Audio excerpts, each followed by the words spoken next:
What's up, warriors? Welcome to the video. I'm Jen from valley-buzz.com.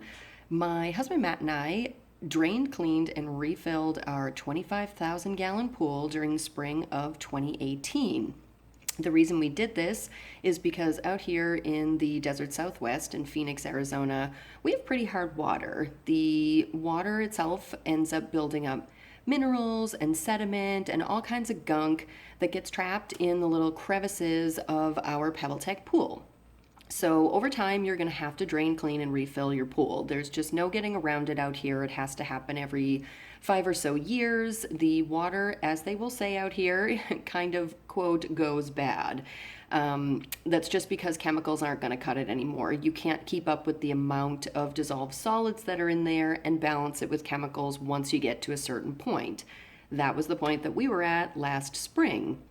So we kind of dove in, literally and figuratively. We dunked our submersible pump down into the deep end, connected to a standard garden hose, drained out the whole thing, used a pretty powerful power washer to clean it with water, and then we refilled the thing. And more than anything else, it just took a lot of time to do this project, but it was one of the larger DIY projects that we took on in the outdoor space of our house. So I thought it would be a great idea to document that and bring that to you guys so you can have a better understanding of what we did, why we did it, how we did it, and what it took to get the job done. Like I said, mostly time, but lots and lots and lots of effort as well. So when we did this project, we weren't yet filming our DIY escapades like we are today. So this is the last time you will see my smiling face on camera, but I will be doing a voiceover over the zillions of pictures that we got documenting this entire process. So if you are ready to see what we did, just stick around. You can also feel free to subscribe and hit the notification bell. That way you'll be notified anytime we upload a new video, either one like this, where I'm doing a little voiceover over a project that we took pictures of, or at some point in the very near future, you'll see one or both of our smiling faces on camera for the entire project. So without any more blabbering out of my mouth, enjoy the drain, clean, and refill of our 25,000-gallon pool. When we first moved in, the pool was a disaster. We fixed it, kept our chemicals balanced, brushed often, and did our best.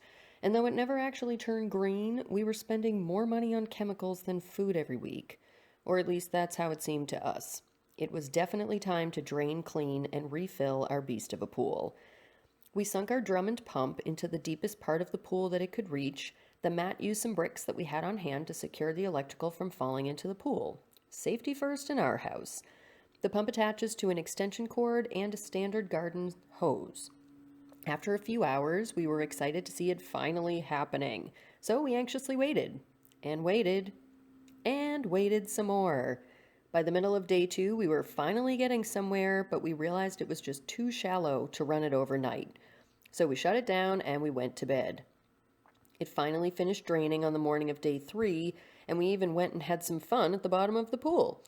Matt removed the pump, pulled out his 1750 PSI Portland power washer, and got to work.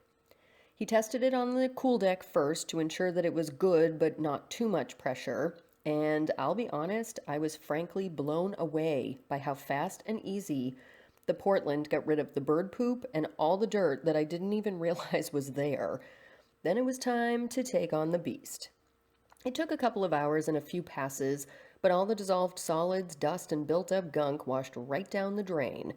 After all was said and done, it was absolutely blinding. Matt got some help from an electrician friend, and we finally fixed the pool light. That's something that had been dead since we moved in, and it turned out that it was just the breaker that needed replacing. By the end of the day, the first fresh drops of water started to refill our pool. Hooray! We didn't get very far before bed, so we just let it run overnight. And we figured if draining the thing was any indication, we didn't expect it to fill up overnight either. On the second day of filling, we stopped just shy of the light, made dinner, and again, we just went to bed. During the third day of filling, water finally covered the top step, and I couldn't believe how crystal clear it was. Like, hello, beautiful, right? By midday, it was almost there, and then by late afternoon on the third day of filling, we were done. But honestly, the real wow factor happened that night when the light illuminated the fruits of Matt's hard work. Here's a little fun montage of the finished pool, and we really couldn't be happier with the results from our Portland power washer. Not only have we used it to clean the pool deck a couple of times since, we've also done our driveway, and we lent it to a friend so they could borrow it and do their driveway too. Living in Phoenix means dissolved solids in the water, so we know we'll have to do this again in a couple of years, but we'll definitely use our Portland washer and Drummond pump again. Thanks so much for watching. All the products, materials, and supplies that we used in this project will be listed in the description box down below. Please subscribe to our channel and turn on that notification bell so you'll be informed every time we upload a new video. Then be sure to head on over to valley-bows.com for even more DIY home reno projects. Now get out there and be a warrior. Tackle a DIY project of your own. Later!